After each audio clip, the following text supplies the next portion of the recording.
Salve, meu povo!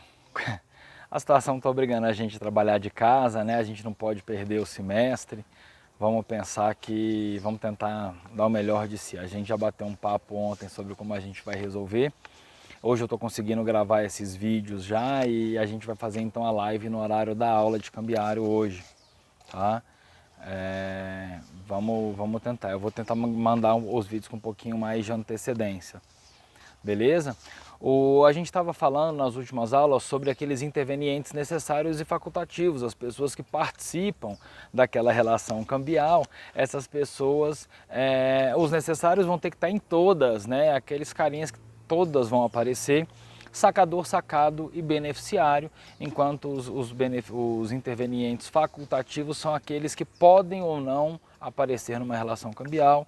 Eu tenho um endosso, eu tenho um aval e eu tenho também os avalistas, né? Avalizado, avalista e avalizado, endossante, endossado e o aceitante. Esses caras vão depender, às vezes eles aparecem, às vezes eles não vão aparecer. Tá? Então vamos seguir com isso. O sacador é aquela pessoa que saca, que emite aquele determinado título, tá? Eu tenho que ter em vista que esses intervenientes são funções e não pessoas, porque em determinadas relações essas pessoas vão mudar. Eu vou dar um exemplo para vocês. O beneficiário, que é aquela pessoa que vai receber, é o credor do título, é quem vai receber o valor inscrito no título ali do princípio da literalidade, por exemplo. Ele, no momento em que ele endossa, que ele pega aquele crédito que ele tem e transfere para uma terceira pessoa, naquele endosso ele deixa de ser beneficiário, se tornando endossante, e o beneficiário, o credor da relação, vai ser aquela terceira pessoa que a gente chama de endossatário, tá? Então, sacador, quem emite o título, beneficiário, já deu um spoiler aí, é quem recebe aquele crédito, quem é o beneficiário do título, né? E por último, a gente tem aqui o sacado. O sacado é quem vai pagar, contra quem a ordem de pagamento foi dada. Eu tenho duas opções básicas de sacado. Se eu tenho uma promessa de pagamento, sacado e sacador são a mesma pessoa. Se eu tenho uma ordem de pagamento, eu posso ter sacado e sacador com pessoas distintas. Vamos dar um exemplo? O cheque é uma ordem de pagamento à vista, tá? E quem tem que pagar ele é o banco, o sacado dele é o banco, né? Então eu tenho essas obrigaçõezinhas a cumprir aí, tá? Entendido, sacador, sacado e beneficiário são funções. Sacador é aquele que emite o título, sacado é aquele contra quem a ordem é dada. A gente vai ver que tem alguns requisitozinhos que posso acumular sacador e sacado também na ordem. E sacador e sacado são acumulados obrigatoriamente na promessa. Outras coisas que a gente tem que ver aqui é o beneficiário, que ele é o credor. No momento em que ele recebe aquele título, ele vai poder endossá-lo. Quando ele endossa, ele vai se tornar endossante e eu vou ter um outro credor que a gente chama de endossatário. O aval. O aval é uma garantia fidejussória muito parecida com o que vocês têm vocês têm na fiança, que vocês já viram com a Eleonora lá na fiança, né?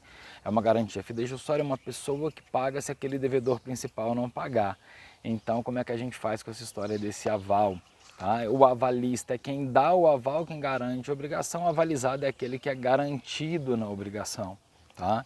Lembrando que na fiança a gente tem o benefício da ordem, enquanto que aqui no aval, como regra, todos são solidários, o que é diferente lá da fiança, né não? O avalista, ele pode ser tanto o devedor principal quanto o co-obrigado. Eu posso dar um aval de um endosso de um co-obrigado, como eu posso dar um aval efetivamente do sacado, que é o obrigado principal por pagar, né? Lembrando que uma vez que esse avalista pague no lugar do devedor principal, ele tem todo o direito do mundo de entrar com uma ação de regresso, cobrando daquele devedor, do devedor que efetivamente devia, né, que é o devedor, o dono do débito, cobrando daquele devedor aqueles prejuízos, aquele valor que ele acabou pagando. Por último, falamos de endossante, endossatário, avalista, avalizado. Vamos falar do aceitante. Não são todos os títulos de crédito básicos que a gente trata com aceite, que a gente tem aceite. O cheque não tem aceite, a nota promissória não tem aceite, enquanto que a letra de câmbio e a duplicata possuem aceite. Eu tenho que lembrar que o aceite na na letra de câmbio, ele é facultativo, enquanto que o aceite na duplicata é obrigatório, né? Então, se a pessoa não der o aceite na duplicata, a gente tem a possibilidade de fazer a história do protesto por falta de aceite, que vai acarretar num protesto, num aceite presumido, beleza? O aceite, meu povo, é a forma como o sacado se obriga, tá? Lembra que o sacado é contra quem a ordem é dada, então eu tenho uma ordem de pagamento ali, dou uma ordem, por exemplo, para João, e João vai aceitar ou não. Lembra que na letra de câmbio esse aceite é facultativo. Como que o João aceita isso? A gente se obriga em qualquer título de crédito com a nossa assinatura. O João então vai assinar ali, botar o nomezinho dele bonitinho no local indicado, no local correto do título, se tornando aceitante. Quais são os efeitos desse aceite? Tá? Primeiro efeito, é o de chamar para si a responsabilidade como devedor principal. No momento em que eu emito uma letra de câmbio botando João como sacado e João vai, sei lá, aceita aquilo, ele agora se torna o devedor principal e eu, o emitente da letra, vou me tornar co-obrigado. Eu continuo obrigado pelo pagamento do título, mas lembrando que eu sou obrigado agora de forma... Não sou o devedor principal, eu continuo obrigado, sou solidário na obrigação, mas não se extingue a relação cambial com o meu pagamento. A relação cambial só se extingue com o pagamento pelo devedor principal. O que é isso? Quer dizer que todas as vezes que aquele sacador se torna co-obrigado com o aceite do sacado, aquele sacador pagar o débito, ele vai poder entrar com uma ação de regresso contra o sacado, beleza?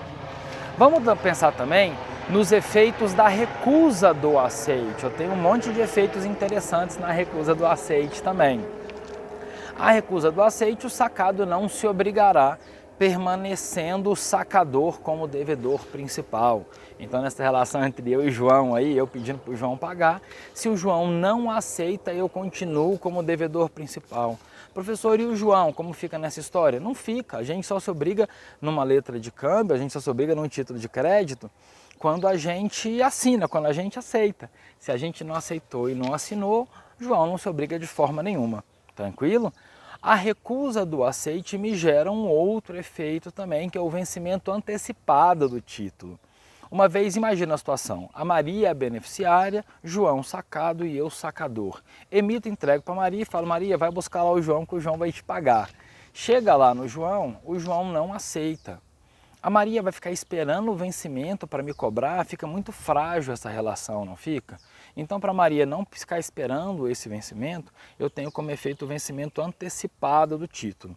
Como que se processa esse vencimento antecipado do título? Eu preciso provar que o título foi apresentado ao sacado, ao João, e que ele recusou. Como que eu faço essa prova? De uma única forma. A gente tem uma prova aqui indispensável, que é o protesto. A gente chama de protesto por falta de aceite.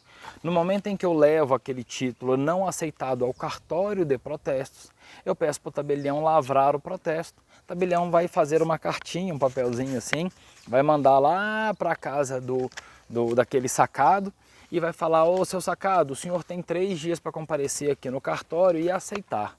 Se o sacado comparece e aceita, o sacado chama para si a responsabilidade, está aceito e o protesto não vai ser lavrado. Se o sacado não aceita ou não aparece no cartório, o que a gente tem como resultado?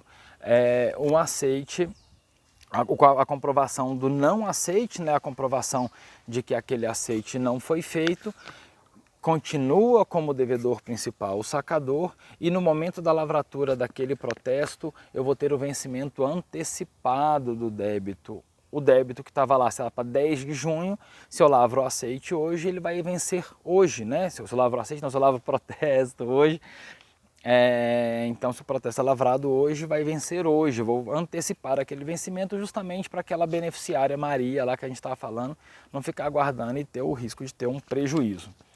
Tranquilo com relação a isso? Vamos dar uma olhadinha aqui no que a gente tem. O ato cambiário pelo qual o sacado aceita uma ordem de pagamento. tá? Normalmente o aceite é dado no anverso do título, em um local específico. A gente já falou como que eu dou esse aceite assinando. É importante que esse aceite seja datado também. A gente vai ver que tem um tipo de vencimento a termo de vista, em que é importante datar o aceite para que fique muito clara aquela data, porque o prazo começa a contar da data da vista, da data do aceite em específico, tá? Eu sei que é muita informação, vamos lá. Eu tenho um direito também de arrependimento do meu aceite. Só que eu só posso exercer esse direito de arrependimento antes da devolução do título. Então imagina, eu aceitei, depois eu pensei melhor, falei, não quero não, eu vou lá e rabisco, eu vou lá e rasuro aquele aceite. Só posso fazer isso antes de devolver o título para a beneficiária Maria, no nosso caso. Não tem condição de eu fazer isso antes de devolver o título. Combinado? Tá? Se eu já tiver devolvido, não tem como eu rasurar mais, né? Já vai estar na mão de Maria, não tem como fazer mais. Então o arrependimento é até a devolução do título, antes disso não rola. Tranquilo? Lembrando a história do vencimento a termo de vista, eu tenho 4 vencimentos básicos. A vista, que vence no momento da emissão, tá? A data certa, onde eu marco uma data, 10 de junho de 2020, por exemplo, tá? A termo de data, então, da emissão eu conto 30 dias, 15 dias, 10 dias, a depender do prazo. Então, vence 10 dias da emissão, eu vou ter que contar, não tem uma data bonitinha. E termo de vista, esse termo de vista ele ocorre quando eu dou a vista, quando eu dou o aceite como regra, eu apresento o aceite, aí sim ocorre o vencimento antecipado ocorre o vencimento antecipado não, cara, o vencimento daquele título, desculpa. Tranquilo? Tá? No termo de vista, é do aceite efetivamente que começa a contar o prazo. É importante eu colocar esse prazo ali, a data bonitinho, para eu ter o início do meu prazo. Tá? Então é indispensável isso. Se eu não colocar essa data do aceite, o meu credor tem algumas soluções para resolver esse problema. Foi um problema que eu não coloquei. Primeiro é utilizar a súmula 387 do Supremo, que diz que o credor de boa-fé vai poder preencher a cambial em branco ou com omissões sem problema nenhum. 387 do Supremo. Segundo, eu tenho a possibilidade, tá, de fazer um protesto por falta de data no aceite. Não é por falta de aceite aqui, é por falta de data no aceite. O tabelião vai pedir então para aquele aceitante para que compareça ao cartório em 3 dias úteis para pôr ali no título a data do aceite. Se o aceitante não comparecer, a solução é lavratura do protesto e a data será contada da lavratura do protesto. Se meu título fala 10 dias da vista, lavrei o protesto hoje, eu começo a contar hoje então 10 dias adiante para ter o meu vencimento. Tá? Uma outra solução que eu tenho também é que a gente tem um prazo de apresentação desse título, prazo de apresentação como regra de 1 ano. Se em 1 ano ele não for apresentado, eu começo a contar esse meu prazo de 10, 15, 20 dias. Esse é o menos utilizado, porque eu não vou ficar esperando 1 ano para começar a contar um vencimento, um prazo de vencimento para poder receber aquela obrigação. Tá? Lembrando uma coisa, que o sacador poderá ampliar ou reduzir esse prazo, né, de pagamento aí de 1 ano que eu estava falando para vocês, enquanto que os endossantes podem apenas reduzir o prazo, não vão poder ampliar. Então esse prazo que eu tenho de 1 ano da emissão até a apresentação, e aí sim eu começo a contar, uma exceção, uma forma de contar, aí sim eu começo a contar o prazo de termo de vista. Sacador pode reduzi-lo de 1 ano ou aumentá-lo, e endossante, desculpa, pode apenas reduzi-lo. Tranquilo? O aceite, então, as características do aceite. O aceite é um ato formal, como todo ato cambial, eu formalizo ele através da minha assinatura, não tem jeito de escapulir. Na letra de câmbio, ele é facultativo, a pessoa ou sacado aceita se quiser. Na duplicata, ele é obrigatório. Vamos entender um pouquinho essa história do facultativo com o obrigatório na duplicata. Por que isso? O sacado na letra de câmbio não participou de nada ali, de nenhuma negociação, ele só tem a ordem de pagar. Ele não participou como regra da causa debende, ele simplesmente tem a ordem de pagar. Qual que é o grande problema disso? É que às vezes ele não tem nada a ver com aquilo e não vai aceitar por isso simplesmente. Na duplicata, eu tenho a questão, uma divergência jurisprudencial, tá, e doutrinária. Tem gente da doutrina que fala que na duplicata não é obrigatório, sim presumido. Mas a jurisprudência basicamente entende como obrigatório. Por quê? Imagina que eu vou lá na FENAC, compro uma televisão, ela vai lá e me entrega em casa a televisão, todo mundo já recebeu, vem uma folhinha em branco assim grande, né, um A4zinho assim, que é a nota fiscal, e em cima eu tenho uma filipetazinha, uma etiquetinhazinha destacável, em que eu assino e o moço que me entrega lá em casa vai embora com aquela etiquetinha só e me deixa a folha grande. A folha grande é a nota fiscal, fatura, aquela etiquetinha é o comprovante da entrega da mercadoria. Então imagina, eu recebi a televisão na minha casa e na hora que a FENAC me manda a duplicata para aceitar, eu não aceito? Aí não dá, né, irmão? Aí é enriquecimento ilícito, eu estou acrescendo o meu patrimônio uma coisa e não estou dando a contrapartida, tá? Então o que a FENAC tem que fazer quando eu não aceito aquela duplicata, mas aceitei o produto ou o serviço, né? No nosso caso na televisão é um produto, aceitei aquele produto. Qual que é a solução que eu tenho que dar para resolver isso? A FENAC vai levar aquilo então a protesto, tá? Juntando o comprovante, juntando a duplicata e juntando o comprovante de recebimento das mercadorias ou da prestação do serviço. Ela comprovando que eu recebi a mercadoria, o cartório vai mandar aquela cartinha pedindo para eu comparecer lá em 3 dias úteis para aceitar aquela duplicata. Se eu não comparecer, tabelião lavra o protesto bonitinho, resolve o nosso problema lá e eu vou ter aquilo como um aceite presumido. O que isso me traz de consequência? Eu vou poder executar aquela duplicata não aceita, vou poder entrar no judiciário cobrando aquela duplicata não aceita, tá? Tranquilo com relação a isso? Lembrando então que o aceite também é uma declaração de vontade unilateral, como todos os atos cambiários são unilaterais, tem como efeito tornar o aceitante, chamar para o aceitante a responsabilidade de devedor principal. Ele é incondicional, eu não posso, aceito se, não tem aceito se. Lembra das condições lá do 3º semestre de negócios jurídicos? Tá? Não tenho condição em títulos de crédito. Minha exigibilidade está sempre dependendo de termo, nunca de condição. Então, incondicional, qualquer ato aqui cambial, não posso botar o aceito se casar, aceito se passar, isso aqui não rola, tá? O se aqui não tem vez, tranquilo? E a apresentação para aceite é facultativo. Vamos lembrar numa situação, salvo no termo de vista que começa a contar o prazo do aceite, né? Vamos pensar numa situação, eu só vou apresentar para aceite até o momento do vencimento. Após a data de vencimento, não me interessa mais o aceite, me interessa o pagamento. Até porque o grande efeito da recusa do aceite é o vencimento antecipado, lembra? Se eu não tenho vencimento antecipado, se eu não apresentei até a data do vencimento, eu só vou apresentar agora para pagamento, não vou apresentar mais para aceite. Por isso que a gente diz que a apresentação para aceite também é facultativa, tá? Eu tenho algumas possibilidades de cláusula para colocar. Uma cláusula é a história da cláusula não aceitável. O que essa cláusula me interfere na vida do meu aceite ali? Olha que interessante, estavam falando justamente disso.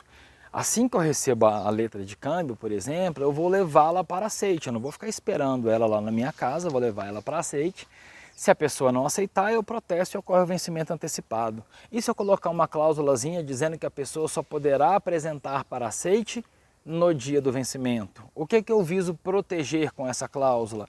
Viso proteger o vencimento antecipado pela falta de aceite. Então a cláusula sem aceite ou não aceitável, ela justamente obriga aquela beneficiária Maria, do nosso exemplo lá, a apresentar para aceite somente no dia do vencimento, evitando que a recusa de aceite acarrete um vencimento antecipado do crédito. Tranquilo? Esses são os efeitos. Aceite parcial eu posso ter. Protesto por falta de aceite, posso ter, a gente já viu que pode, tá? O aceite parcial eu posso ter também, tá? Tem um aceite parcial, imagina que eu apresento lá, eu estou dizendo, Maria, procura o João para te pagar R$1.000, o João aceita lá e fala, só aceito 300. Então o João vai botar lá, aceito apenas R$300. O que vai acontecer com essa dinâmica toda do aceite parcial? O débito inteiro vai ter vencimento antecipado e Maria poderá me cobrar todo débito por esse aceite parcial, tá? Então de forma antecipada, lembrando que ela tem o requisito de ter que protestar. E se ela quiser cobrar de João, que aceitou, ela vai poder cobrar de João só a parte que o João, só os R$300, por exemplo, que o João aceitou de forma parcial e na data do vencimento. Então vamos de novo. Pode aceite parcial? Pode. Exemplo, João paga 1.000, João vai lá e bota e diz que só vai pagar 300, João deve 300, eu fico responsável pelos 1.000, tá? Lembrando que desses 1.000 que eu fico responsável por pagar, 300 o devedor principal é João, porque aceitou, e esses 300 eu vou poder entrar com uma ação regressiva depois contra João. 700 eu sou o devedor principal, João não tem nada a ver com isso. Todo débito vai ter o vencimento antecipado, desde que Maria proteste, e para cobrar de João aqueles R$300 que ele está devendo, Maria vai ter que aguardar o vencimento. Não tem muita dificuldade, tá? É bem tranquilo, né? Vamos ver lá mais uma coisinha. Aceite qualificado, é justamente o que a gente estava falando do aceite parcial. Lembrando que o aceite qualificado ele pode ser restritivo simplesmente do valor, ele não pode de forma nenhuma alterar nem praça de pagamento, nem data de vencimento. O aceite só pode ser qualificado e restringir o valor, não pode restringir outra coisa de forma nenhuma. Se o aceitante alterar data de vencimento ou praça de pagamento, aquilo vai ser considerado como uma recusa de aceite, ocasionando novamente aquela história justamente aquela história do vencimento antecipado. Uma outra coisa interessante que a gente tem para falar é o prazo de respiro. É aquele prazo que a pessoa vai ver se vai aceitar ou não. Imagina Maria chegou na casa de João e fala: João, Luiz mandou você pagar. O João para lá e respira fundo. Será que eu pago, não pago? Será que eu aceito, não aceito? Esse prazo de respiro é justamente para isso. Apresentado o título de crédito, apresentada a nossa letra de câmbio, o João pode pedir para que Maria volte no dia seguinte. Fala: Maria, deixa eu pensar, deixa eu ver se eu vou aceitar ou não, e volta amanhã. Amanhã a gente volta a conversar e eu te falo se eu aceito ou não. Maria não pode deixar esse título com João. A ideia é que Maria pegue o título de volta, leve para casa dela e no dia seguinte apresente a João novamente e João vai decidir ali se vai aceitar ou não. O prazo de respiro só vai poder ser exercido uma vez, né? Senão toda vez que Maria vai lá, o João fala: deixa eu pensar, deixa eu pensar. Não tem muita base na história desse prazo de respiro. Tranquilo? Gente, chegou o finalzinho do slide aqui, a gente está agora com a parte dos exercícios, tá? Vamos fazer os exercícios, eu acho que vai fechar nessa meia hora. Lembrando que meia hora de videoaula equivale a muito mais de uma aula, né? Então a gente está no crédito já aqui. Eu acho que eu não conseguiria desenvolver tudo isso com interrupções, com perguntas, que eu acho que são extremamente válidas. Eu gosto de gente, não gosto de gravar aula de jeito nenhum. Mas rende muito, né? Tem essa vantagem. Vamos lá no exercício, eu preciso que você acompanhe na sua apostila aí, nos seus slides. Ano de 2012, Getúlio Vargas aprova da OAB.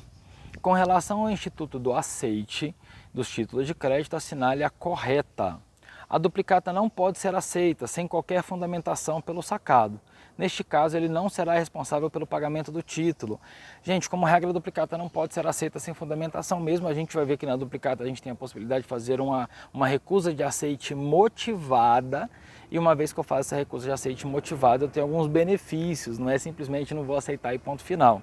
O que está de errado aqui é que neste caso ele não será responsável pelo pagamento. Lembrando que na duplicata o aceite é obrigatório. Então ele, na recusa do aceite, leva-se a protesto por falta de aceite presumido com a lavratura do protesto e ele vai se tornar obrigado ali a pagar. Letra B. Para a cobrança de uma duplicata não aceita, é necessário apenas a realização de seu protesto. Não é só a realização do seu protesto.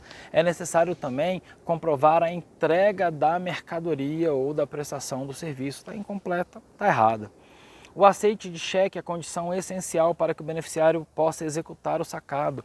Cheque não tem aceite, galera.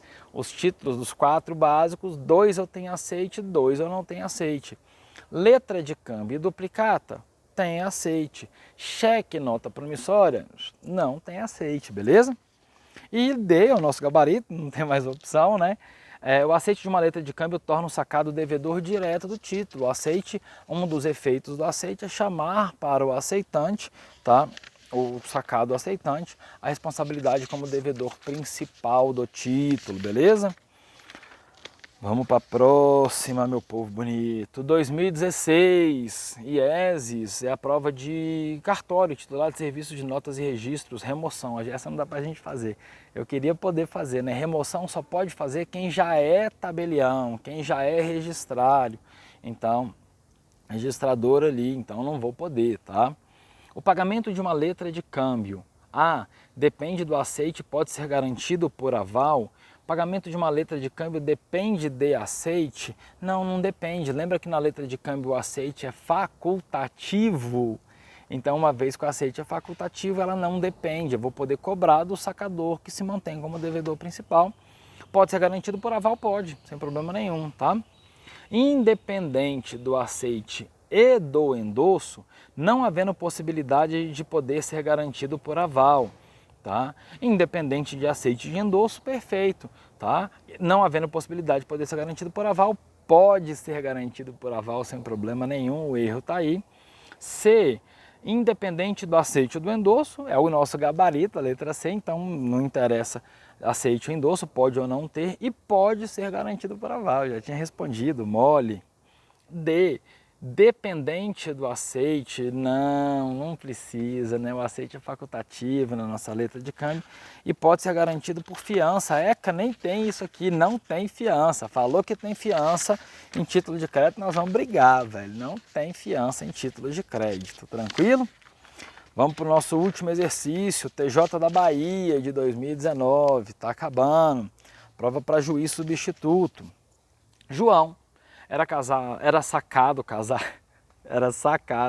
de uma letra de câmbio no valor de R$1.000, com vencimento previsto para 31/12 de 2018. Vamos analisar com calma?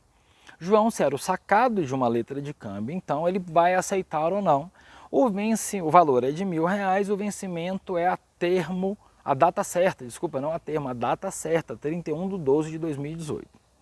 Em 1/11 de 2018, ao receber o título para aceite, ele discordou do valor e declarou no anverso que aceitaria pagar apenas R$500. Um aceite parcial, não é? Então, um aceite parcial. Posso reduzir valor, mas não posso alterar nem data de pagamento, nem praça de pagamento. Vamos ver então as situações aqui. Nessa situação hipotética, o aceite parcial o aceite foi parcial e modificativo, tendo desvinculado o João dos termos da letra de câmbio. Ele não foi modificativo, ele foi um aceite parcial limitativo, tá? Ele só limitou o valor, ele não modificou nem praça de pagamento, nem data de vencimento. Desvinculando o João, não, o João fica vinculado ali, tá? Por aquele pedaço que ele aceitou. Limitativo, perfeito, letra B, né? Tendo desvinculado o João nos termos da letra de câmbio, o João fica vinculado por aquele pedaço que ele aceitou, a parcialidade que ele aceitou. C, nosso gabarito, limitativo, com a possibilidade de execução do título após a recusa parcial, vou poder executar naquela dinâmica que a gente já falou, cobrar do sacador tudo ou do sacado aceitante parcial só aquele pedaço que ele aceitou, com vencimento antecipado do título, porque a recusa de aceite tem como efeito o vencimento antecipado do título. D, modificativo, tendo João ficado, modificativo, não é modificativo, tendo ficado João vinculado ao pagamento do valor aceito, que não poderia ser executado antes do vencimento. João fica vinculado ao valor aceito, porém ele poderá ser cobrado antes do vencimento do título, não de João, mas sim do sacador, no nosso caso aqui, eu, Luiz, né? Letra E, limitativo, com a possibilidade de execução do título somente após seu vencimento original? Não, a gente já viu, é a mesma resposta do de cima ali. Meu povo, falamos de aceite, muita coisa para gravar, muita coisa para falar, vamos tentar fazer da melhor forma possível e tem a live hoje à noite também para a gente tirar qualquer dúvida e as próximas a gente vai dando um tempinho maior ali para vocês poderem ver o vídeo com mais calma. Qualquer coisa eu estou disponível também para dúvidas e estou sempre à disposição de vocês aí. Tá bom? Tô achando ruim de estar em casa um pouquinho não, viu?